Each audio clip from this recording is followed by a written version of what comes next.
Good morning everyone, welcome to our YouTube video channel Veer science, जिसमें हम BSc chemistry के जो हमारे पास टॉपिक हैं, ऑर्गेनिक केमिस्ट्री हो गया या इनऑर्गेनिक केमिस्ट्री है, उसके टॉपिक डिस्कस करते हैं।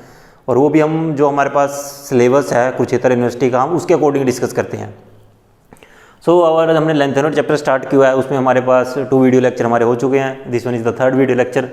जो our today topic is lanthanoid के जो हमारे पास टुडे टॉपिक है आज लेंथेनॉइड में, वो है मैग्नेटिक प्रॉपर्टीज़ या उसकी मैग्नेटिक मूवमेंट को हमें कैसे कैलकुलेट करना है। अगर हमारे पास कोई एलिमेंट है +3 ऑक्सीजन स्टेट में है, +2 ऑक्सीजन स्टेट में है, +4 ऑक्सीजन स्टेट में है, वो डिफरेंट जिस भी ऑक्सीजन स्टेट में एग्जिस्ट कर रहा है, उसकी हमें जो मैग्नेटिक प्रॉपर्टी है उसको हम कैसे कैलकुलेट करेंगे।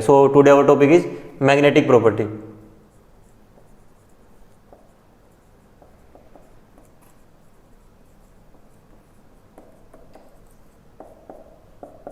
और हमारा जो आज का टॉपिक है मैग्नेटिक प्रॉपर्टी। मैग्नेटिक प्रॉपर्टी वैसे तो आप सभी को पता है कि हम कहते हैं कि अगर अनपेयर्ड इलेक्ट्रॉन है किसी भी कॉम्प्लेक्स में तो वो क्या पैरामैग्नेटिक है।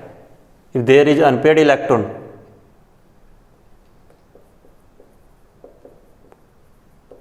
अनपेयर्ड इलेक्ट्रॉन तो मीन्स पैरामैग्नेटिक।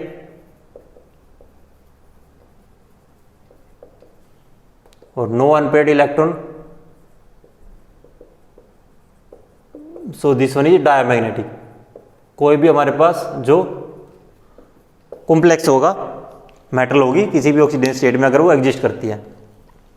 अब हम मैग्नेटिक प्रॉपर्टी की बात कर रहे हैं, लेंथेनॉइड एलिमेंट की बात कर रहे हैं, मीन्स हमें लेंथेनॉइड से लुटेटियम चेक करना है। अगर वो 4f ऑर्बिटल हो गया, 5d ऑर्बिटल या 6s ऑर्बिटल में अगर अनपेयर्ड इलेक्ट्रॉन है, so that complex is paramagnetic. If there is no unpaired electron then that complex is diamagnetic. इसमें कुछ ऑक्सीडेशन स्टेट है, जैसे लेंथेनम +3 हो गया, लुटिटियम +3 हो गया, यट्रबियम +3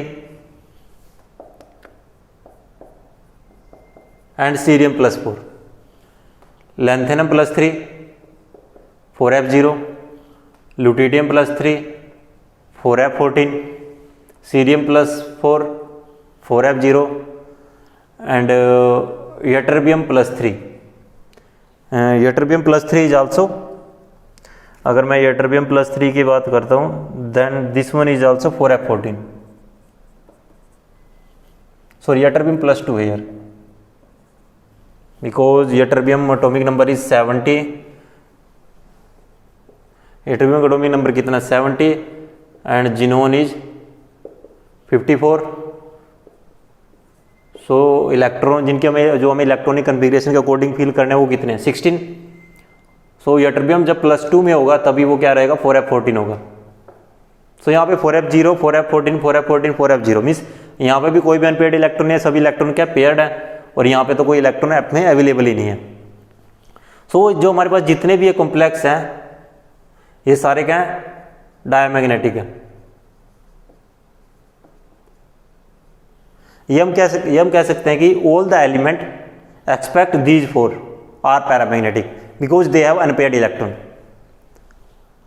हमारे पास जो 4 एलिमेंट है, lanthanum +3, lutetium +3, ytterbium +2 and cerium +4, जो इसमें जितने भी एलिमेंट है वो सारे डायमैग्नेटिक हैं, या except these 4 all the element in lanthanoid series are paramagnetic. समझ रहे हो ना, except these 4 all the element in lanthanoid series are paramagnetic. और जो मैग्नेटिक मूवमेंट की बात करते हैं वो जनरली होती है स्पिन और ऑर्बिटल मोशन के वजह से। जो अनपेयर्ड इलेक्ट्रॉन होते हैं किसी भी सब्सटेंस में, जो मैग्नेटिक करैक्टर होता है, पैरामैग्नेटिक जो मूवमेंट की हम बात करते हैं, जो पैरामैग्नेटिक मूवमेंट ओरिजिनेट होती है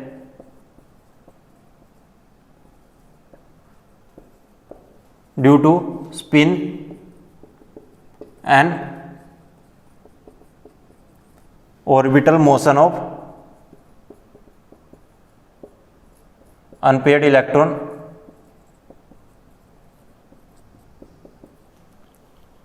spin and orbital motion of unpaired electronic substance.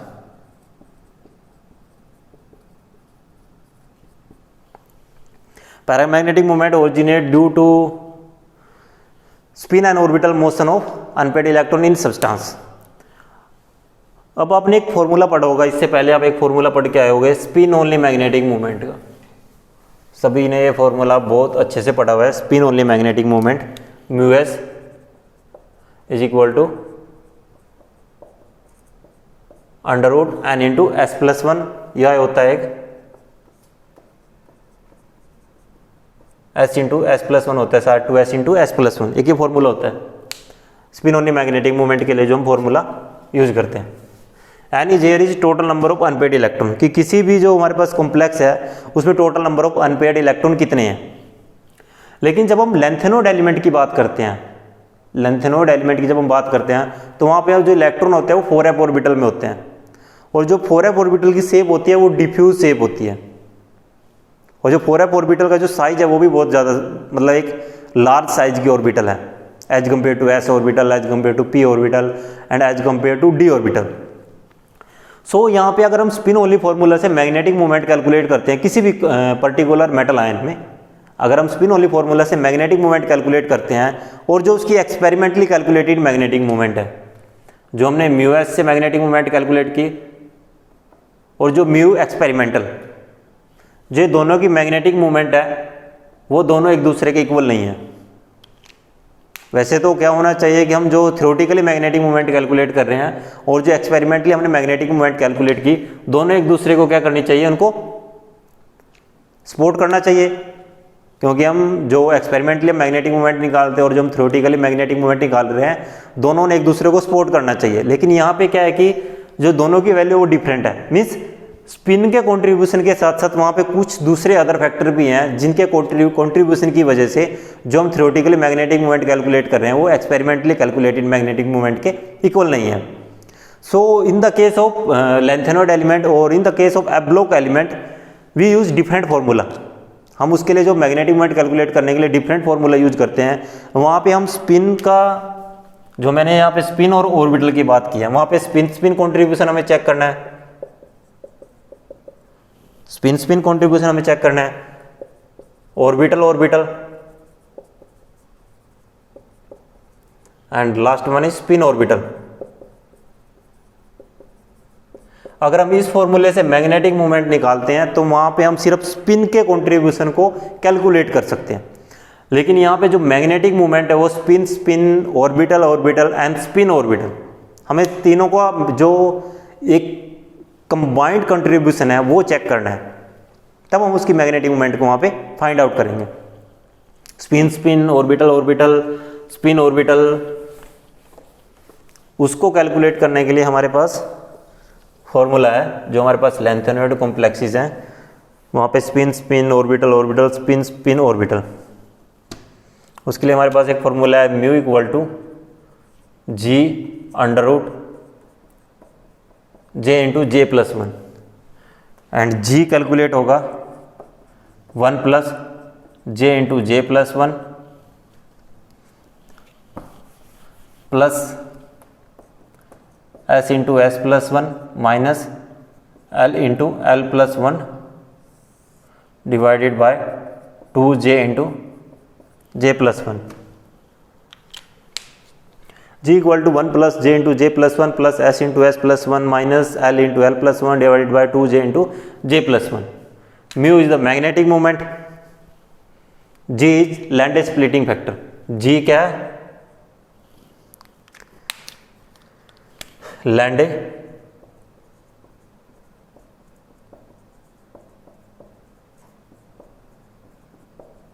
Landé splitting factor for electron. J is total angular momentum quantum number.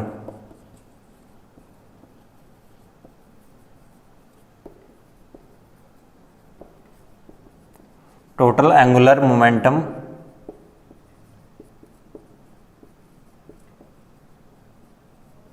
Quantum number. S is total spin angular momentum quantum number. Total spin angular momentum quantum number and L is, L क्या है? Total orbital angular momentum quantum number. Total orbital angular momentum quantum number. So G is the Landau splitting factor for electron and J is the total angular momentum quantum number, S is the spin angular momentum, total spin angular momentum quantum number and L is the total orbital angular momentum quantum number. ठीक है, ये सभी value कैसे निकालने हैं वो मैं आपको बताऊंगा। ठीक है, एंड एक चीज़ और मैं यहाँ पे बताना चाह रहा हूँ कि जो G की वैल्यू है, जब हम फ्री इलेक्ट्रॉन है, किसी भी जो इलेक्ट्रॉन फ्री है, फ्री इलेक्ट्रॉन मीन्स जब वो किसी पर्टिकुलर सबसेल या किसी पर्टिकुलर ऑर्बिटल में नहीं है, उसके लिए जो वैल्यू होती है G की वैल्यू होती है वो होती है 1, स्टैंडर्ड वैल्यू 1।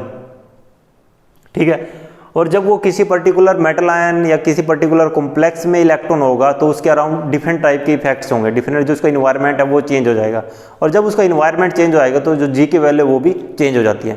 G की वैल्यू कम भी हो सकती है, लेस देन 0 हो सकती है या ग्रेटर देन 0 हो सकती है।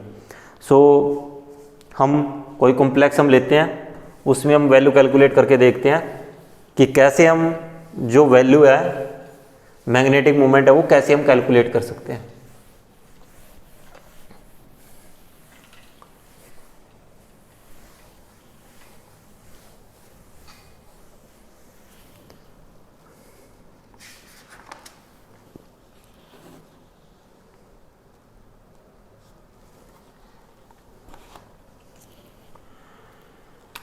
हम बात कर रहे हैं गैडोलियम +3 हम ले रहे हैं यहाँ पे। गैडोलियम +3 में सबसे पहले हमें उसकी इलेक्ट्रॉनिक कन्फिग्रेशन पता होनी चाहिए। इसकी इलेक्ट्रॉनिक कन्फिग्रेशन कितनी है? 4f7। f ऑर्बिटल में इलेक्ट्रॉन को आपको फिल करना है। ध्यान से देखना, f में हमारे पास कितनी है? 7 ऑर्बिटल है, मैक्सिमम 14 इलेक्ट्रॉन आ सकते हैं। 1 2 3 4 5 6 7। इसके साथ इसके लिए कितनी है? ml ऑर्बिटल कितनी है? +3 +2 +1 0 -1 -2 -3। अब आपको क्या करना है? इलेक्ट्रॉन को फिल करना है।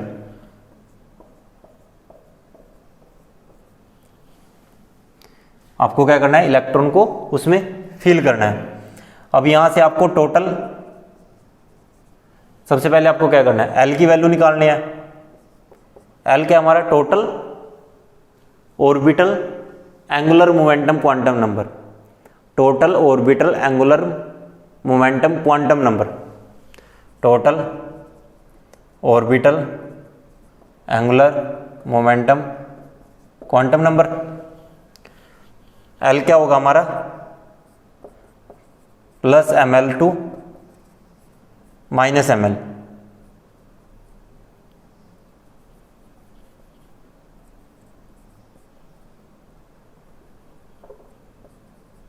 +ml2 -ml। अब यहाँ पे कितनी वैल्यू है? +3 +2 +1 +0 -1 -2 -3। सो ये सारे क्या आएंगे? एक दूसरे के साथ कैंसिल आउट हो जाएगा। L कितना आ गया? 0। L की वैल्यू कितनी आ गई? 0 होगी। S की वैल्यू, S क्या है?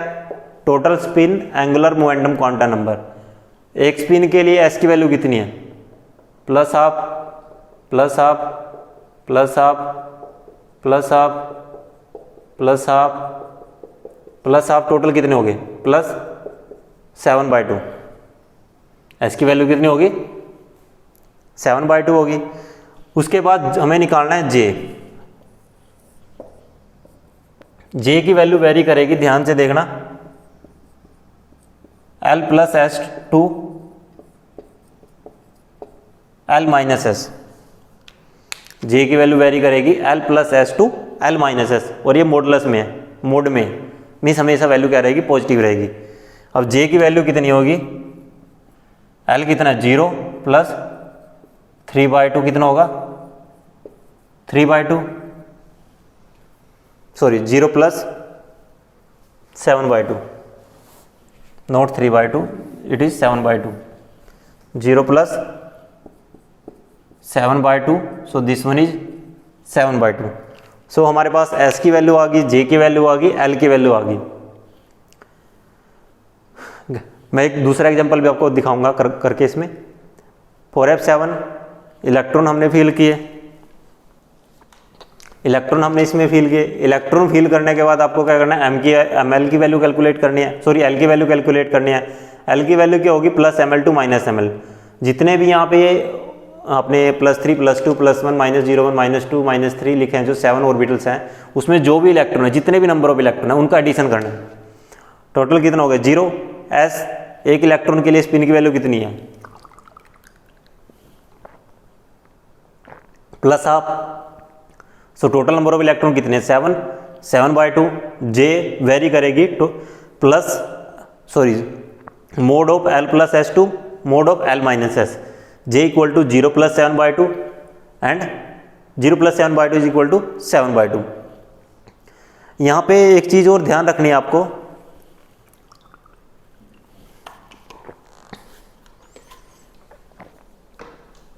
j की 2 वैल्यू हो सकती है। j have 2 values.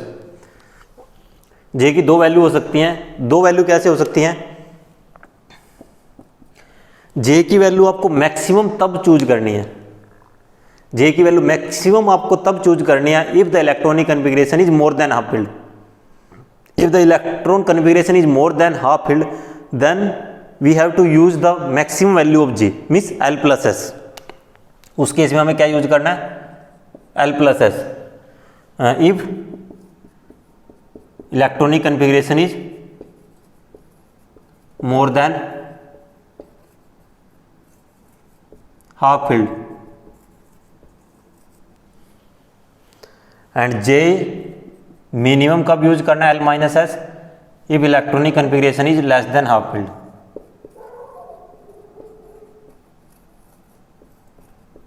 अब कुछ के दिमाग में ये आ रहा होगा कि अगर 4f7 है मीन्स कंप्लीटली हाफ फील्ड है, उस केस में वैल्यू क्या रहेगी 0 + 3/2 या 0 - 3/2 इज इक्वल टू 3/2, और मोड में तो पॉजिटिव ही रहेगा। 0 + 3/2 कर लो, अब 0 - 3/2 कर लो तो उसकी जो वैल्यू रहेगी वो पॉजिटिव ही रहेगी। So means if the electronic configuration is less than half filled then we choose the minimum value. If the electronic configuration is more than half filled then we have choose the maximum j value. So हम इसको यहाँ पे solve करते हैं। g को हम यहाँ पे निकालते हैं, मैं इसको यहाँ पे रफ कर रहा हूँ। s की वैल्यू भी 7/2 है और j की वैल्यू भी 7/2 है।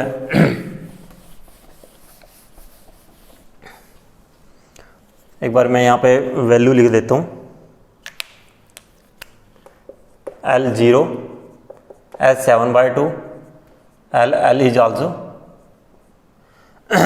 sorry j is 7/2।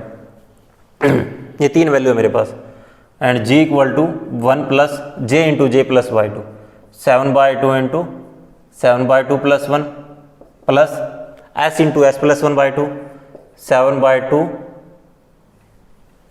Into 7/2 + 1 minus L0 divided by 2 into 7/2 + 1 because 2 j into j + 1 है। सो यहाँ से कैंसिल आउट हो गया। g क्या होगा 1 + 7/2, यहाँ पे इसका एलसीएम लेंगे 7 + 2 divided by 2 plus 7/2, 7 + 2 divided by 2 divided by 7 into 7 + 2 divided by 2। This one is equal to 1 + 7 + 2 11, 11/2, 11 into 7, 77/2 plus 77/2 divided by 7 into sorry this one is 7 + 2 9 and 9 into 7 63, this one is 63/2 and this one is 63/2 and this one is 63/4। सो इसको हम solve करते हैं तो कितना हो गए 1 + 63/4 plus 63/4, ये कितना हो गया 126/4। सो this one is 63/2 and divided by 63/2, ये कैंसिल हो गया तो 1 + 1 and g is equal to 2। जी की वैल्यू कितनी आएगी वहाँ पे 2 आ जाएगी। जी की वैल्यू क्या आएगी 2। अब कैलकुलेट कर लेना खुद से। Mu equal to g under root j into J plus 1। J कितना 7/2, 7/2 into 7/2 plus 1, 7 plus 2 9, 9 into 63, 63/4। G कितना है 2 अंडर रूट 63/2, 4 का अंडर रूट कितना होगा 2, 63। सो म्यू हो गया यहाँ पे 7 इंटू 7 9, 8 इंटू 8 64। ये हो गया 6 पॉइंट सॉरी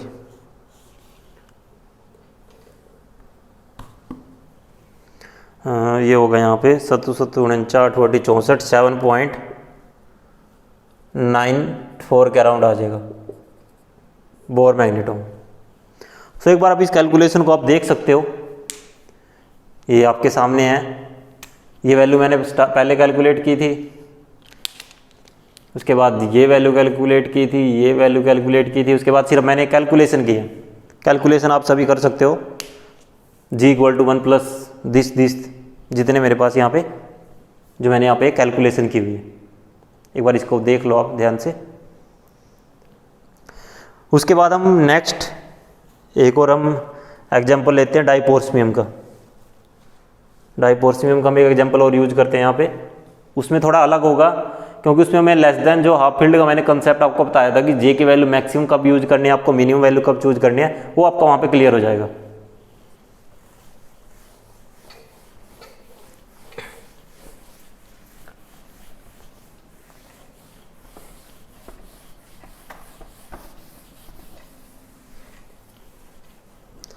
हम इलेक्ट्रॉनिक कन्फिगरेशन फाइंड आउट करेंगे डाइपोर्सियम के लिए। Electronic configuration is 4f9। सो हम पहले 7d और f ऑर्बिटल ड्रा करेंगे 1 2 3 4 5 6 एंड 7। यहाँ पे हमें मेंशन करना है ml +3 +2 +1 0 -1 -2 -3। इलेक्ट्रॉन को फिल करना 1 2 3 4 5 6 7 8 9। क्लियर है। उसके बाद L की वैल्यू कैलकुलेट करनी है। अब इससे जो लास्ट हमने एग्जांपल किया था उसमें सिर्फ में एक इलेक्ट्रॉन था। एक इलेक्ट्रॉन के लिए वैल्यू कितनी है -1, एक इलेक्ट्रॉन के लिए +3, 2 इलेक्ट्रॉन है तो +6, +3 +3 +2 +2 +1 +0 -1 -2 -3। एक इलेक्ट्रॉन के लिए वैल्यू +3 है, ये ध्यान रखना। एक ही बार +3 नहीं करना आपको। अगर 2 इलेक्ट्रॉन है तो +3 +3 +6 +2 +2 +4 +1 +1 एक इलेक्ट्रॉन है। 3 से 3 कैंसिल आउट हो गया, 2 से 2 कैंसिल आउट हो गया और 1 से 1 कैंसिल आउट हो गया। सो रह गया कितना 5। L की वैल्यू कितनी आ गई 5। L कितना आ गया 5। अब हमें S की वैल्यू कैलकुलेट करनी है। S क्या है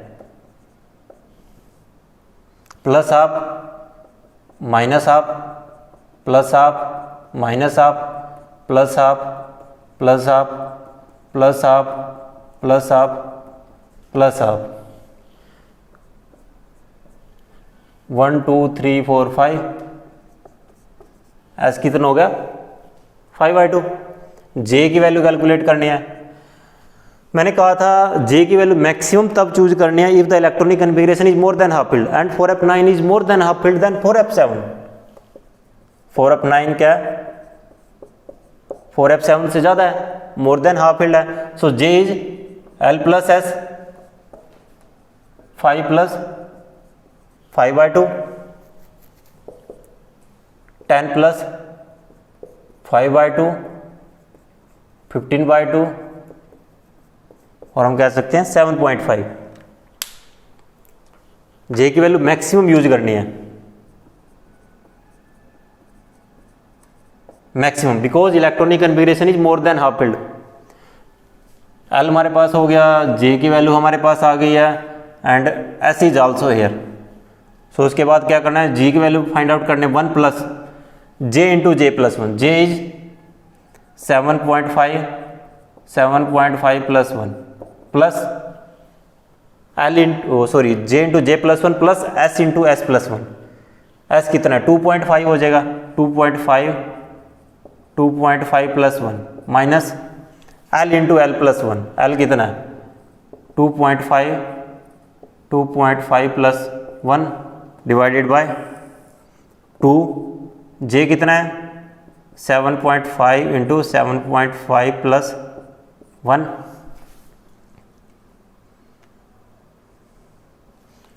सॉरी एल कितना है जे इंटू जे प्लस 1 प्लस S into S plus 1। L is here 5 into 5 plus 1।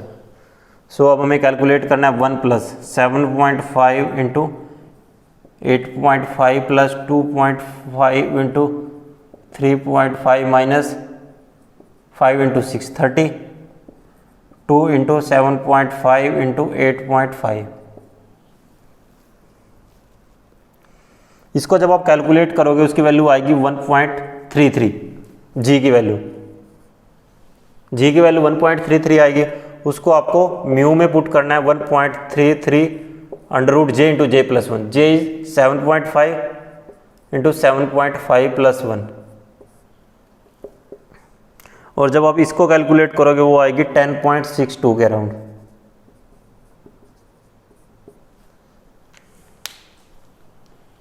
उसकी वैल्यू कितनी आएगी 10.62 BM Bohr magneton. So I hope आपको ये क्लियर हो गया होगा कि कैसे आपको एल की वैल्यू कैलकुलेट करनी है, जे की वैल्यू कब मैक्सिमम यूज करनी है, कब मिनिमम चूज करनी है, और एस की वैल्यू आपको कैसे कैलकुलेट करनी है। ये आपको यहाँ पे क्लियर हो गया होगा। एक चीज़ और मैं आपको यहाँ पे बताता हूँ कि अगर आप मैग्नेटिक मूवमेंट को वैसे ही पुराने फॉर्मूले से निकालते हो, mu s equal to under root n s n into n plus 1। Mu s equal to under root n into n plus 1। 1 2 3 4 5 electron है तो वैल्यू 5.98 के अराउंड आनी चाहिए अगर आप स्पिन ओनली कॉन्ट्रीब्यूशन की हेल्प से वैल्यू निकाल रहे हो।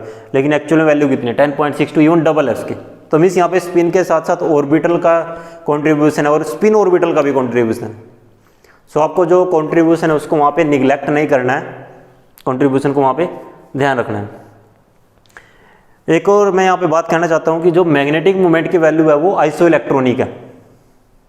मैग्नेटिक मूवमेंट की वैल्यू क्या है वो इंडिपेंडेंट है उसके इलेक्ट्रॉनिक कैरेक्टर पे, जो उसका इलेक्ट्रॉनिक इन्वायरमेंट है वो उस पर इंडिपेंडेंट है। क्योंकि जो 4f ऑर्बिटल है बहुत वो इनर साइड होती है, जो वो बहुत डीप में होती है इनर साइड होने की वजह से। जो उसका आउटर इन्वायरमेंट है कि उसके पास लिगेंड कैसे हैं, किस तरह के मॉलिक्यूल्स हैं, किस तरह के आयंस हैं, वो उस पर डिपेंड नहीं करेगी। वो सिर्फ उसके आइसो इलेक्ट्रॉनिक मीन्स उसका इलेक्ट्रॉनिक इन्वायरमेंट है, जो उसका इलेक्ट्रॉन्स है उसी पे डिपेंड करेगी। सो एक चीज़ का आपको ध्यान रखना है कि जो इसकी जो वैल्यू है वो स्टीरियोकेमिकल जो इन्वायरमेंट है उस पर इंडिपेंडेंट होती है। जो स्टीरियोकेमिकल इन्वायरमेंट है उससे इंडिपेंडेंट होती है जो मैग्नेटिक मूवमेंट की वैल्यू है।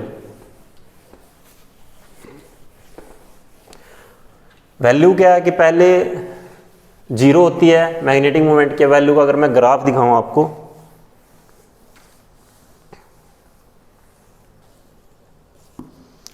+3 ऑक्सीडेशन स्टेट की अगर मैं बात करता हूं,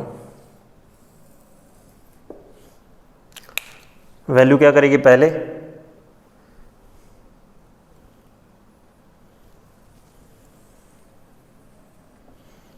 यहां पे होगा मेरे पास medium +3 and here is lanthanum +3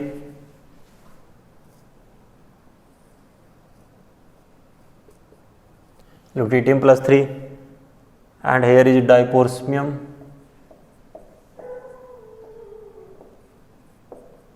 holmium +3, here is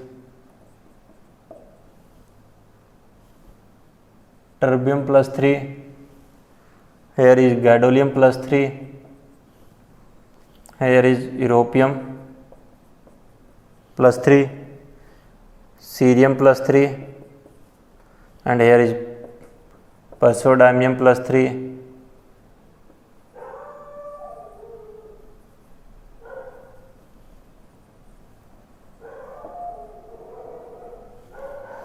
here is neodymium +3 and here is promethium +3, then niobium, thulium, lanthanum की वैल्यू क्या है यहाँ पे 0, और हमने डायपोर्शियम की कैलकुलेट की थी अभी, इसकी वैल्यू कितनी थी 10 के अराउंड, ठीक है। और गैडोलियम की भी हमने कैलकुलेट की थी, गैडोलियम की वैल्यू आई थी हमारे पास, वो थी 8 के अराउंड, 7 के अराउंड थी, 7.98, यहाँ पे 8 होगा कहीं पे, यहाँ पे 9, 6, 5, 4, 3, 2, 1, इस तरह से वैल्यू होंगी यहाँ पे। ये मैग्नेटिक मूवमेंट है, और यहाँ पे जो हमारे पास मेटल्स हैं वो है, यहाँ पे क्या मैग्नेटिक मूवमेंट की वैल्यू है, और यहाँ पे जो मेटल्स है, मेटल आयन। सो ये जो इस तरह इसका ग्राफ रहता है, डायपोर्शियम की वैल्यू सबसे ज़्यादा होती है, स्मेरियम की यहाँ पे एक लो डिप आता है, उसके बाद वैल्यू क्या करती है दोबारा इंक्रीज करनी स्टार्ट हो जाती है, और ये इंडिपेंडेंट होती है स्टीरियोकेमिकल एनवायरनमेंट पे। This one is independent on